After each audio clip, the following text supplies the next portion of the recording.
Filosofi dan makna keris. 1. Keris filosofi secara Jarwo Dosok, atau makna dari pemenggalan kata. Keris. Kata ini dapat kita jarwa dosokkan ke dalam dua suku kata sebagaimana yang dijabarkan berikut ini. Ke. Dari asal kata kekeran, yang mempunyai arti pagar, penghalang, peringatan atau pengendalian. Ris. Dari asal kata aris, yang mempunyai arti tenang, lambat atau halus. Dengan berlandaskan pada penjabaran tersebut di atas, sang empu sebagai pembuat keris tersebut menginginkan agar hasil karyanya itu selalu dapat ngeker, atau memagari dan menghalangi maupun memperingatkan juga mengendalikan sang pemilik secara aris, atau tenang dan lambat sabar. Artinya walaupun kita mempunyai kepandaian, kekayaan dan sejenisnya, hendaknya kita tidak gerusa-gerusu, atau tergesa-gesa untuk memamerkannya pada orang lain, agar dirinya tenar dan diketahui oleh semua orang bahwa dia mempunyai kelebihan. Duung. Seperti halnya kata keris tadi, kata duung ini juga dapat dijabarkan sebagai berikut. Du. Dari asal kata udu, yang berarti andil, taruhan, rela kehilangan. Wung. Dari asal kata kuwung, yang berarti kewibawaan, kenyataan. Curiga. Sebagaimana penjabaran sebelumnya, curiga juga dapat dijarwa dosokkan sebagai berikut. Curi. Dari asal kata padas curi, yang dapat diartikan sebagai batu runcing, juga tempat berbahaya. Ga. Dari asal kata raga, yang mempunyai arti badan wadak atau jasmaniah. Penjabaran dari persenyawaan rasa di atas dapat diterangkan sebagai berikut. Padas curi, batu-batu runcing, jika diletakkan pada tempatnya akan menjadi pemandangan yang elok untuk dilihat. Akan tetapi jika padas curi tersebut diletakkan sembarang tempat akan menjadi tempat yang berbahaya bagi badan wadak manusia. Berawal dari deskripsi tersebut, dapat kita ambil makna bahwa segala sesuatu yang ada di alam ini sudah diatur oleh Erta, hukum alam abadi. Semua sudah diatur oleh arsitek alam, Tuhan itu sendiri. Mulai dari tata surya, galaksi, bintang-bintang, hingga tata letak bumi.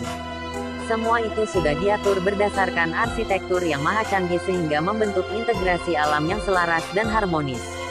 Namun kadangkala manusia sebagai makhluk yang tidak pernah puas dengan apa yang diterimanya selalu membuat kekacauan alam dengan merubah tatanan yang sudah digariskan oleh Erta tersebut. Perincian rasa yang berbobot seperti tertera di atas, menjadi kenyataan bahwa para empu adalah manusia yang rela kehilangan ilmu, energi, kekuatannya untuk ikut udu atau andil demi kewibawaan hasil karyanya. Sehingga dengan andil para empu tadi duung keris, yang bersangkutan mempunyai kekuatan yang luar biasa yang juga dapat mengalirkan vibrasi kewibawaan itu pada sang pemilik keris. Dan hal ini, pada zaman dahulu untuk mendapatkan keris yang bertuah itu tidak bisa dibayar dengan segudang harta. Karena calon pemilik keris tersebut biasanya harus melakukan tapa, brata, yoga atau samadhi untuk mendapatkan keris yang sudah berpuung, sebagaimana para empu juga melakukannya untuk memberikan kekuatan pada kerisnya. Dua keris mengajarkan kita buat menyimpan atau mengesampingkan ego dan amarah. Kita tentu sering melihat bahwa pada waktu kita jagongan temanten, atau BHKN temanten sendiri atau bahkan keluarga keraton dan para abdi dalam mengenakan pusaka diletakkan di belakang punggung. Ini dimaksudkan secara tersirat dan tersurat dalam ajaran leluhur kita, bahwa agar kita dalam hal berpikir, berpendapat dan bertindak diharapkan dapat lebih momong, bijaksana, serta perlunya menjaga akhlak dan tepo seliro kita terhadap sesama. Karena dengan menaruh di belakang posisi keris diharapkan kita membelakangkan emosi, ego, amarah dalam serawung, pertemanan ataupun persahabatan baik di dunia nyata maupun dunia maya. Tapi tetap dengan menunjukkan ketegasan dan kesantunan juga keberanian pada tempatnya dan pada saatnya. Dan ini menunjukkan bahwa kita memiliki dan mengedepankan etika, estetika dalam pergaulan, membuat perasaan nyaman bagi rekan-rekan di sekitar kita. 3. Keris dan warangka sebagai filosofi dimensi spiritual. Dan bila kita sudah berbicara keris maka tentu kita TDK luput buat membicarakan warangka, sarung dari keris TSBT. Hubungan keris dengan sarungnya secara khusus oleh masyarakat kita khususnya Jawa diartikan secara filosofis sebagai hubungan yang cukup sinergis. menyatu untuk mencapai tatanan kehidupan dunia yang harmonisan. Maka lahirlah filosofi Manunggaling Kaula Gusti, dekat dan bersatunya hamba dengan rajanya, dekat dan bersatunya insan kamil dengan sang penciptanya, bersatunya rakyat dengan pemimpinnya, sehingga kehidupan selalu aman damai, tentram, bahagia, sehat sejahtera. Karena masing sudah mengetahui tugas dan kewajibannya, di mana manusia, selain saling hormat menghormati, tepo seliro, mawas diri antara yang satu dengan yang lainnya, juga harus tahu diri untuk berkarya sesuai dengan porsi dan fungsinya masing-masing secara benar dan bertanggung jawab. 4. Keris sendiri dalam kultur Jawa dipandang dan diperlakukan sebagai simbol dan juga status bagi pemiliknya. Hampir setiap keluarga aristokrat Jawa, dapat dipastikan mereka memiliki keris pusaka keluarga, yang memiliki keampuhan-keampuhan yang khas atau keistimewaan khusus dalam dapur, licikan, maupun katiasan atau sabda doanya. 5. Keris juga kita akui sebagai bentuk senjata. Menurut Lord Aberton of Eton, keris pertama diciptakan oleh Raden Panji Inukertapati. Bentuk keris pada relief Candi Penataran berbeda dengan bentuk keris yang biasa kita jumpai. Hal ini dikarenakan penyesuaian dengan perkembangan zaman. Namun corak dan gayanya menandakan sebagai senjata tikam. Dan dalam cerita Purwacarita zaman pewayangan, Empu yang pertama kali menciptakan keris adalah Empu Ramahadi dengan 3 buah pusaka, belum memakai gelar kiai tapi masih asli originalnya jadi menggunakan nama Sang. 3 buah karya Empu Ramahadi adalah Sang Larnatap, Sang Pasopati dan Sang Cundrik Arum. 6. Keris dianggap sebagai peninggalan berharga dan istimewa atau bisa dianggap sebagai pusaka wasiat. Dan ini terbukti Lokang Mas Bayu. Coba diingat-diingat, kita pasti sering mendengar, apabila seseorang orang tua kita, kakek nenek kita atau eyang-eyang kita akan tiba ajalnya atau jauh hari sebelumnya, banyak yang sudah mewasiatkan sesuatu peninggalan yang dianggap berharga semisal tanah, sawah maupun rumah. Begitu pula sebilah keris, sesuatu yang paling membanggakan jika pewarisnya diberi kepercayaan untuk memeliharanya. Dan biasanya untuk pusaka-pusaka tertentu akan dipilih keturunannya yang sekiranya orangnya mantap dan matang secara lahir dan batin, agar dapat dimanfaatkan dan disimpan sebagaimana mestinya. 7. Keris sebagai lambang identitas pribadi. Sebilah keris erat kaitannya dengan identitas seseorang, terutama dalam cerita, hikayat maupun sejarah. Sebagai contoh, keris Empu Gandring adalah kerisnya Ken Arok. Keris Naga Sasra Sabuk Inten kerisnya Mahesa Jenar. Keris Jaka Piturun sebagai tanda Sultan di Yogyakarta. Keris Kiai Setan Kober dengan Arya Penangsang. Keris Kiai Pulanggeni dengan Raden Harjuna. Tombak Kiai Baru dengan Ki Ageng Mangir. Keris Kiai Carubuk kepunyaan Kanjeng Sunan Kalijaga.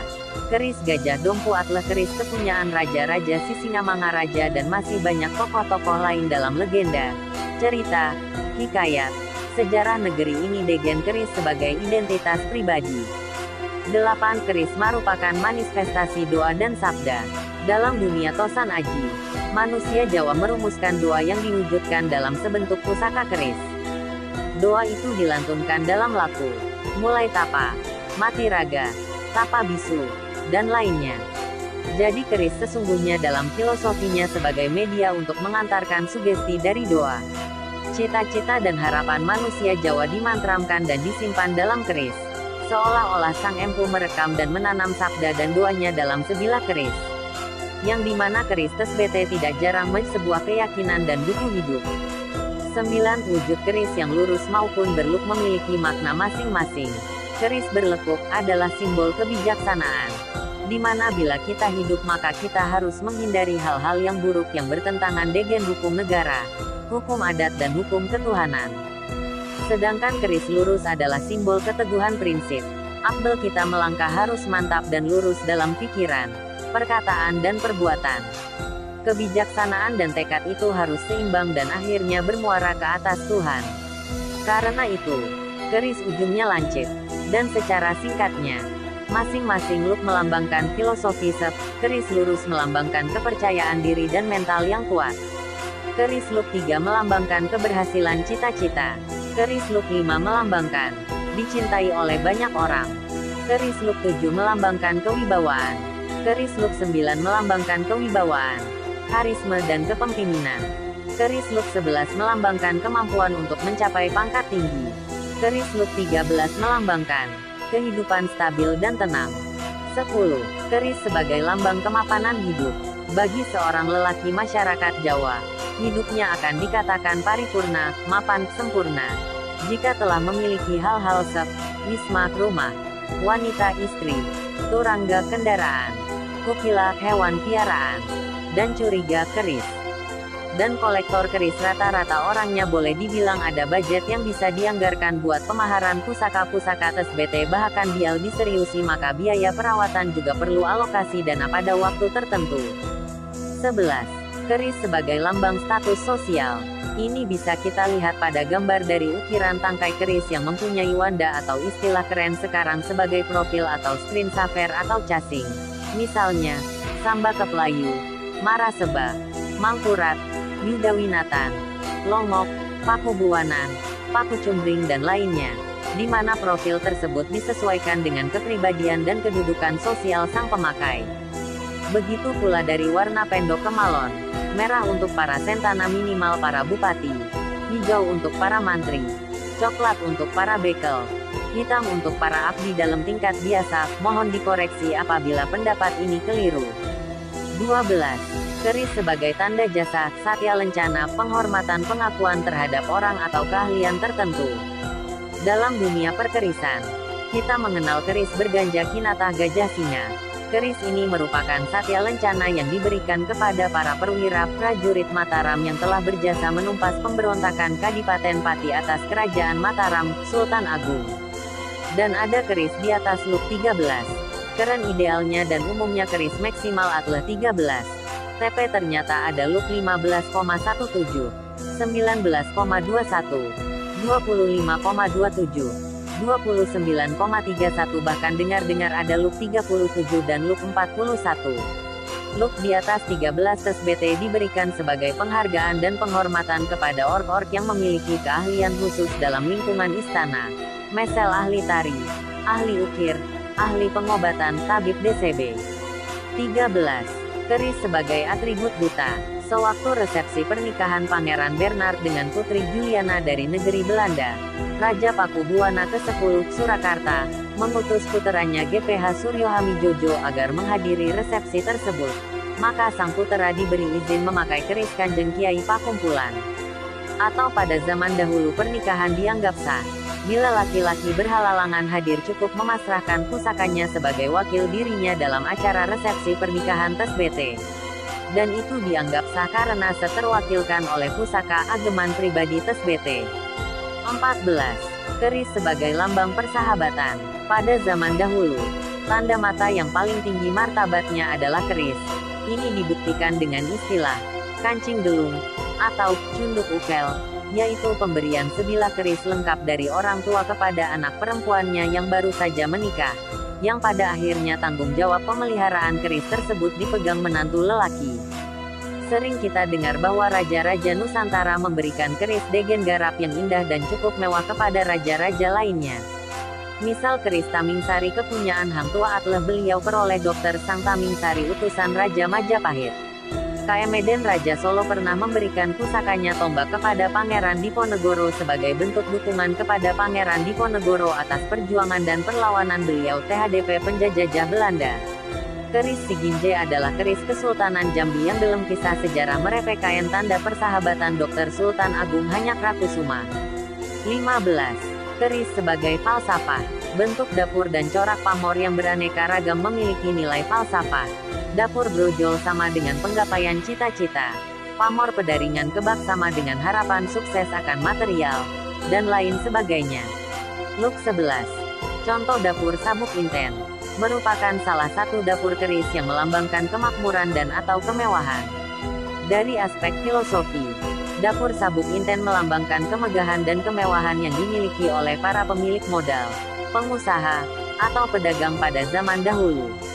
Look 13. Contoh dapur sengkelat mengandung makna nyala kehidupan, hati.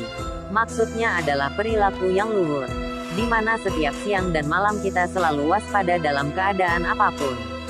Dan juga keris-keris yang lain memiliki makna dan filosofi masing-masing. 16. Keris sebagai medium sengkalan kronogram.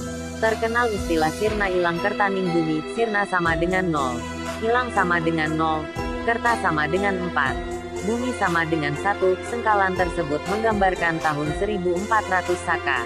Begitu pula ganja berkinatah gajah singa sama dengan gajah singa keris siji sama dengan berarti tahun 1558 Saka. Tahun runtuhnya Kadipaten Pati oleh prajurit Mataram. 17. Keris sebagai pelengkap busana. Ini sering dijumpai pada saat resepsi pernikahan umpamanya. Sehingga kita dengar istilah disengkelit, dianggar dan lainnya yang kesemuanya ditentukan oleh macam upacara yang akan diikuti. 18. Keris sebagai medium. Medium sama dengan media perantara. Keris pusaka dianggap mempunyai angsar kekuatan untuk memperlancar komunikasi dua arah antara alam nyata dengan alam gaib. Fungsi inilah sampai kapanpun akan dianggap paling menarik untuk diperbincangkan. Karena banyak hal yang cukup misterius, unik dan terasa istimewa bagi kalangan tertentu. Dan tidak jarang keris dijadikan sarana memperkuat atma sang supranaturalis dalam berkomunikasi maupun membuka alam gaib. 19. Keris sebagai dekorasi. Umumnya keris yang ditempel di tembok atau media lainnya adalah hanya keris semacam souvenir tanpa kandungan aura, yoni isi. Karena dianggap kurang etis bila menempatkan keris pusaka hanya dari sisi estetika saja. 20. Keris sebagai benda koleksi. Biasanya, bagi para keluarga yang mempunyai banyak keris dari hasil warisan, maka mereka sebagian besar hanya memandang dari keindahan luarnya saja tanpa menghiraukan aspek spiritualnya. Ini berarti sering di antara mereka memperjualbelikan keris pusaka sebagaimana benda koleksi yang lain. 21. Keris sebagai objek hobi. Kalangan yang menempatkan keris sebagai hobi adalah mereka yang mengumpulkan banyak keris pusaka hanya untuk pemuasan hati semata, tanpa menghiraukan baik tidaknya sebuah pusaka, atau TDK terlalu memperhatikan tuah, TP semata-semata nilai atau keindahan dokter keris TSBT saja. 22. Keris sebagai sifat kandel piandel. Sifat kandel adalah suatu sarana yang membuat pemiliknya lebih percaya diri untuk meraih nasib baik, terlindung, selamat dan maksud lain yang sejenis. Kalangan pecinta keris pusaka semacam ini menjadikannya sebagai jimat. Contoh konkretnya adalah keris Jenderal Sudirman, keris Bung Tomo, keris Bung Karno. Karena dalam perjuangan merek selalu menyertakan keris dalam menyertai perjuangan dan pengobar semangat juang keberanian merek dalam menghadapi penjajah Belanda. Serta nama-nama besar lain negeri ini. Di samping para beliau adalah para bijak cendekia, namun ada sesuatu yang diharapkan dari keris pusaka, terutama pada saat kritis. Hal tersebut adalah hal yang wajar sebagaimana kita membutuhkan sesuatu harus menggunakan alat-alat tertentu untuk mempermudah kerja usaha kita. 23. Spirit keris. Menurut Empu Brojoningrat dari Surakarta dalam makalahnya, menuliskan keris merupakan visualisasi dari simbol-simbol dapur, bentuk, pamor, bahan, guru bakal, guru dadi dan ukuran, anatomi antara lain, sanyari, sakilan dan lain-lain. Keris adalah kaca benggala pola tatanan hidup, falsafah, hingga pemahaman ketuhanan konsepsi Lingga Yoni. Terciptanya keris pusaka sebagai titik temu kemanunggalan antara yang tinemuing nalar, sesuatu yang dapat dinalar, dan yang tan tinemuing nalar, sesuatu yang tidak dapat dinalar. Heneng konsentrasi, hening tenang, awas waspada, dan eling ingat. Keris merupakan perpaduan unsur material ibu bumi Bopo Akoso, baja, besi dan pamor, meteorit, yang diasuh ditempa ribuan kali hingga sampai pada tataran Wesi, Tapisane Gebagan. Diharapkan manusia